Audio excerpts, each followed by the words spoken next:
25 მომხრე ორი წინააღმდეგი ევროკავშირის წევრმა სახელმწიფოებმა ქართული დიპლომატიური პასპორტების მფლობელებისთვის ვიზა ლიბერალიზაციის შეჩერებას მხარი დაუჭირეს. ამის შესახებ ინფორმაციას რადიო თავისუფლების ევროპის ბიუროს რედაქტორი რიკარდ იოზვიაკი ავრცელებს. მისი თქმით, წინადადებას მხარი არ დაუჭირეს უნგრეთმა და სლოვაკეთმა, თუმცა საბოლოო გადაწყვეტილებაზე ამას გავლენა არ მოუხდენია. რიკარდ იოზვიაკი ამბობს, რომ საქართველოს დიპლომატიური ან სამსახურებრივი პასპორტის მფლობელები ევროკავშირის ქვეყნებში ვიზა ლიბერალიზაციით ვეღარ ისარგებლებენ, თუმცა ჩვეულებრივი პასპორტით მოგზაურობა კვლავ შესაძლებელია. მისი თქმით, ეს არის სიმბოლური ნაბიჯი, რომლითაც ევროკავშირმა ქართული ოცნების დემოკრატიულ უკუსვლას უპასუხა. დღეს მიღებული გადაწყვეტილება ძალაში მარტიდან შევა. ახალმა მექანიზმმა შესაძლებლობა მისცა ევროკავშირს, რომ შეუჩეროს ქართულ ოცნებას უვიზო მოსვლა ოღონდ დიპლომატიურ პასპორტებზე.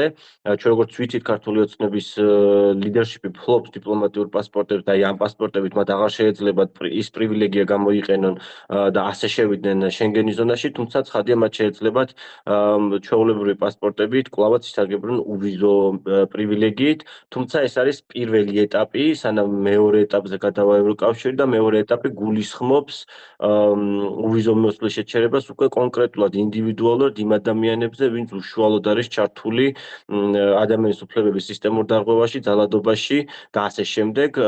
შესაბამისად, ევროკავშირი ჯერ კიდევ აძლევს შანსს ქართულ ოცნებას ისინი დაუბრუნდნენ დემოკრატიულ გზას.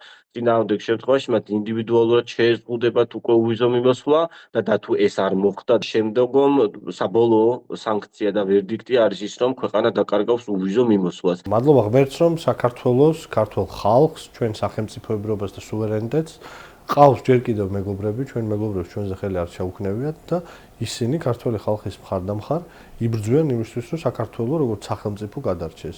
ყველა ის ადამიანი, რომელიც ამ სახელმწიფოს საბოტაჟით არის რეალურად დაკავებული, ამ სახელმწიფოს ჩამონგრევით არის დაკავებული, მათი ადგილი ჩვენ პარტნიორ ქვეყნებში მარტივად არ არის. შესაბამისად, გრძელდება ის იზოლაციონიზმი, რომელთაც ქართული ოცნებაა დაკავებული და ეს მათ რიტორიკაში გამოიხატება და ამაზე ადეკვატურ პასუხს აძლევენ ჩვენი სტრატეგიული პარტნიორები და განუგრძელეს ის სპეციალური საუჟო რეჟიმი დიპლომატიური პასპორტის მფლობელებს, რომელიც აქამდეც მოქმედებდა. ასე იქნება მანამ, სანამ ეს ადამიანები საქართველოსად მტრულად განწყობილი სახელმწიფოების ინტერესებს გაატარებენ. 2025 წლის დეკემბრის ბოლოს ევროკავშირის განახლებული უვიზო მიმოსვლის შეჩერების მექანიზმი ამოქმედდა. მაშინ ითქვა, რომ ახალი მექანიზმი ბრიუსელისა და სხვა ევროპული დედაქალაქების მხრიდან ოცნების პოლიტიკის მიმართ მზარდი კრიტიკის ფონზე სავარაუდოდ საქართველოსაც შეეხებოდა.